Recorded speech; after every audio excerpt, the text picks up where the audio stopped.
In the manuscript containing all of the harpsichord music of Jean-Nicolas Geoffroy, there are only two Passacaglias.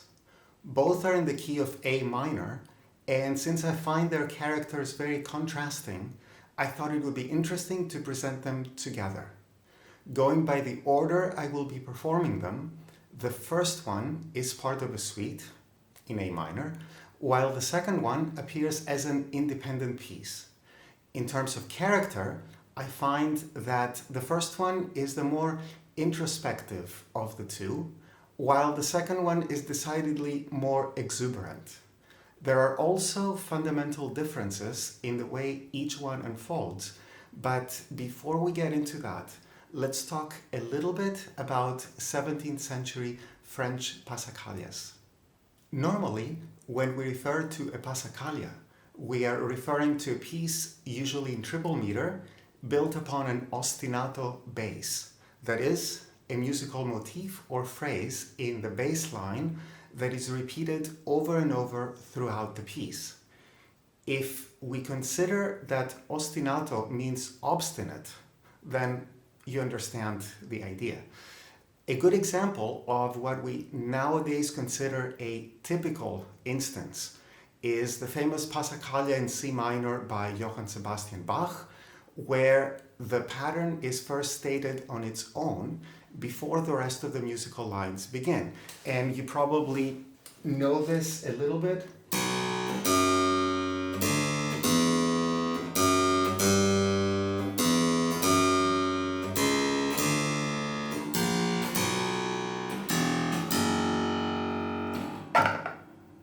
I don't have a low C, so you have to imagine that one. So this pattern is going to continue to repeat for the remainder of the piece, while the other musical lines undergo a sort of continuous development, so that you can think of this process as a series of variations above an unchanging ostinato bass. Now, 17th century French Passacaglias don't usually work this way. In fact, it's probably fair to say that the one thing you can expect from French Passacaglias is the unexpected, because each of them can set up its own musical narrative. This is not to imply that anything goes, just that there's not a single specific formal pattern that is valid for the entire genre. The way I like to think of it is that, unlike the Bach example, where the foundation remains constant, in French Passacaglias, everything is in constant flux, or perhaps a continuous process of becoming. This is also true of the two Passacaglias by Geoffroy. Both of them are actually based on the same pattern, which is a descending chromatic tetrachord from A to E. In other words, a progression along the lines from tonic to dominant. However, each one of these two Passacaglias establishes its own parameters. So I will go through both of them and kind of show you a little bit how each one works, so you can see that they're totally different. Now, first of all, when I mentioned the chromatic tetrachord, what I'm thinking about is something like this.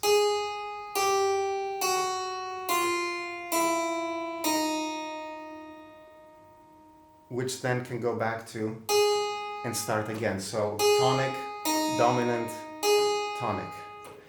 At least we have that. However, as I mentioned, each one of these is totally different. So let's start with the first one that I will be performing, the more introverted of the two. And if I play the theme, this is a four-measure theme, which is fairly normal. What happens is, listen to the bass and the soprano here.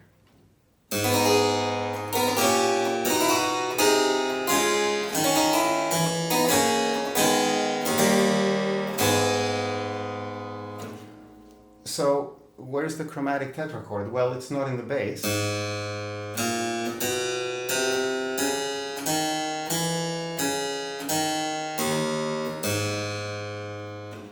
It sounds like a nice passacaglia bass, but this is not actually our motive.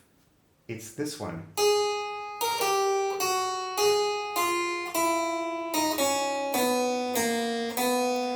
and the chromatic tetrachord is within it.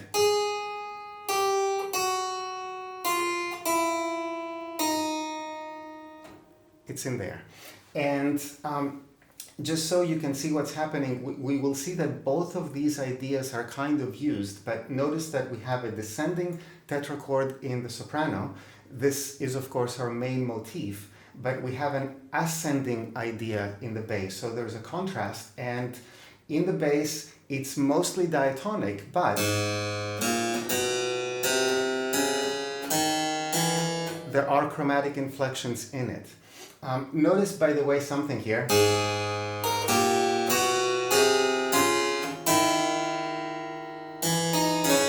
This is on the first beat. It's another thing that you find very frequently in Geoffroy, these very dissonant moments that happen on strong beats. So this is something that makes his music also extremely unique. So now that we have established that the idea is in the soprano,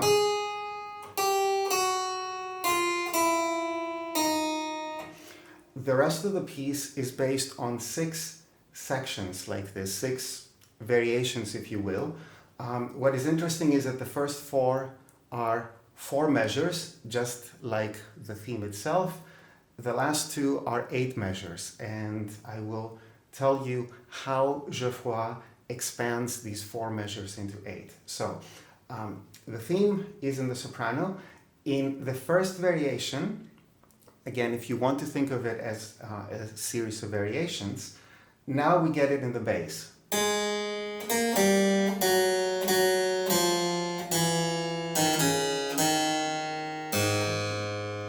Slightly varied, and then the soprano would be doing a little variant of that.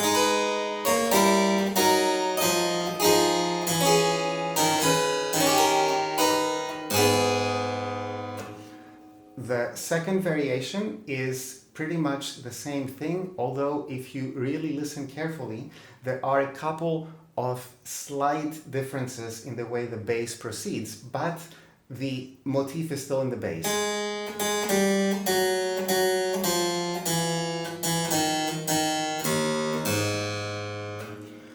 In the third variation, now the bass doesn't have the motif anymore. Actually, we don't really hear it, but the soprano has the motif ascending. So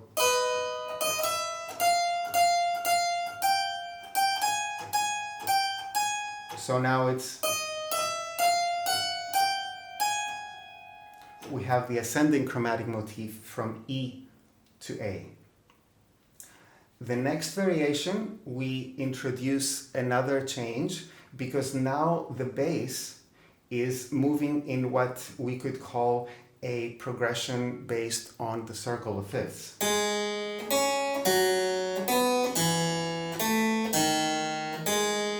And the theme, the chromatic theme is in the soprano, although now we start from G and go down.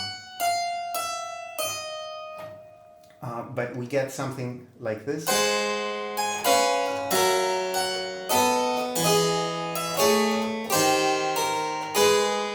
And we have these very nice, this is circle of fifths, but they're all 7th chords. So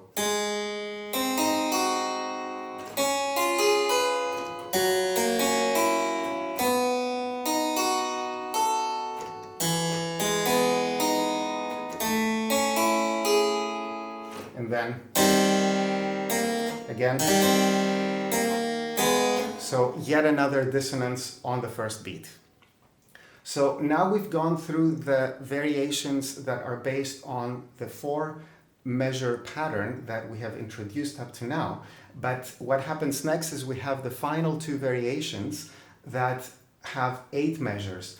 And what is going to happen if you look at the bass is that for the first of those 2 8-measure variations, we have a combination of the chromatic descent and the circle of fifths idea. So when you listen to the piece, of course, you will hear how everything works together, but now I'm just playing the bass for these 8 measures. We start with the chromatic descent.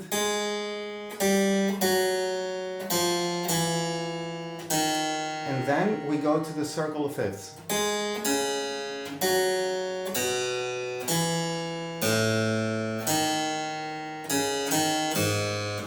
And ends there. And finally, the last variation, we get again something different. Now this is based completely on the chromatic descent. However, now instead of a tetrachord, we have a complete descent from A all the way down to A. So when you listen to this, you will notice again that what Geoffroy has done here is to expand the pattern, and instead of just going chromatically from here to here, now we go all the way to the bass. And this is how he has expanded the original idea into 8 measures. Now, if we go to the second Passacaglia, we have a totally different way of working, because it's still based on the chromatic descending tetrachord, and that tetrachord we are going to first see in the soprano line. However, the way this unfolds, I would say, is much more complicated, and it's very difficult to really describe it in detail. So I will give you an idea of why this is very complex, and then as you listen to the piece, you will kind of have to navigate through it yourselves and apply your own logic to it, how you think one can take this piece and make sense out of it. So if I play the beginning of this,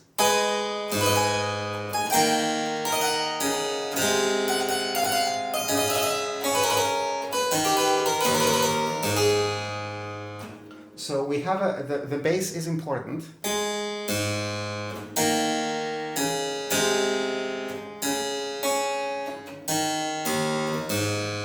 And I'll tell you why in a couple of minutes. However, you can hear the chromatic descent in the soprano.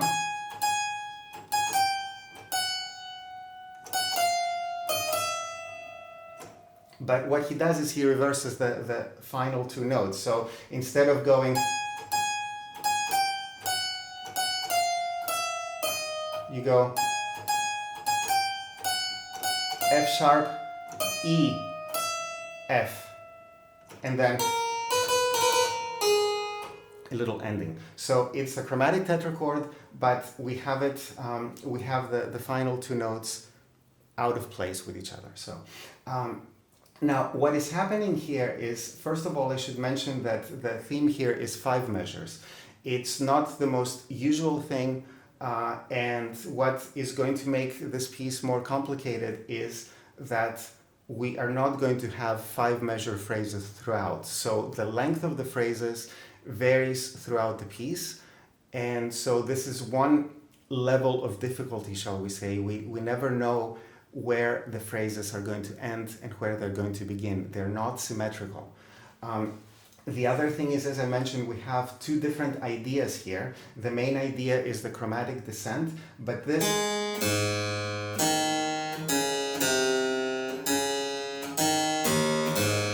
in the bass is going to be important. So once we state this idea, this 5-measure idea, which we state twice, then we get into something that seems to simply be contrasting material without, I should say, any reference to either of those 2 ideas. So if I finish this original theme,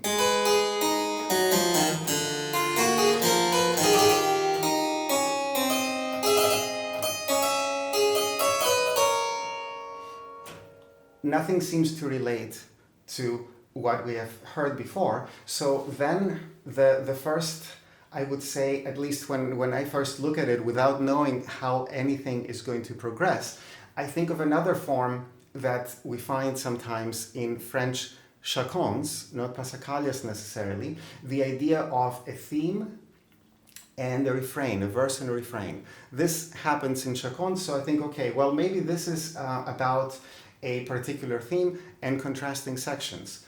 This is also not how it works though, because if we go up to the point where I played, notice that here I'm playing the A with the left hand, and at that point, in the middle of this section, we haven't actually finished, we're in the middle of this section, we start a chromatic descent.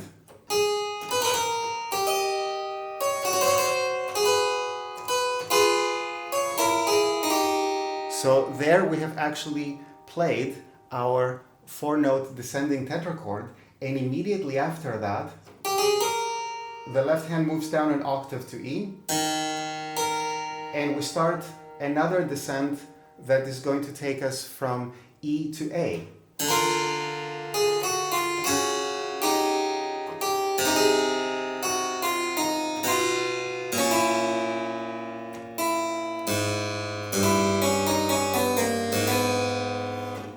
So, in other words, now the idea has been embedded within the section. So we could still think of it as some sort of a verse and refrain thing, but what happens next also kind of, I should say, confuses the procedure, because what happens after what I played, clearly there's a cadence there, we seem to return to something that alludes to the very first section of the piece with a motif, because the bass is the same. In other words,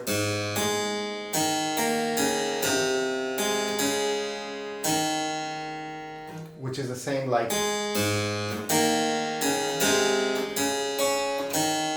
right? So in other words, we have a reference now to what happened in the beginning in the bass. However, the chromatic tetrachord is now gone. It's not there. So what you will find happening in the rest of the piece is that Geoffroy is going to refer to these ideas that we saw in the beginning, and also he's going to make use of the opening rhythmic motif where we have a quarter note, a dotted quarter note, and an eighth note. This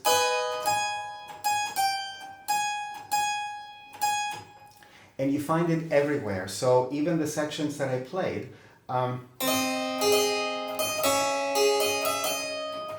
it's there, and then you find it here.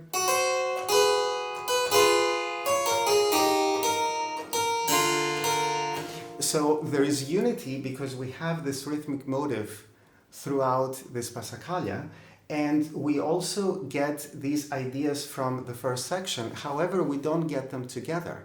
And this is what makes this piece very difficult to parse out, to figure out exactly how it's put together, because you would think, okay, I don't have the idea of a motif constantly repeated, so that kind of form is out.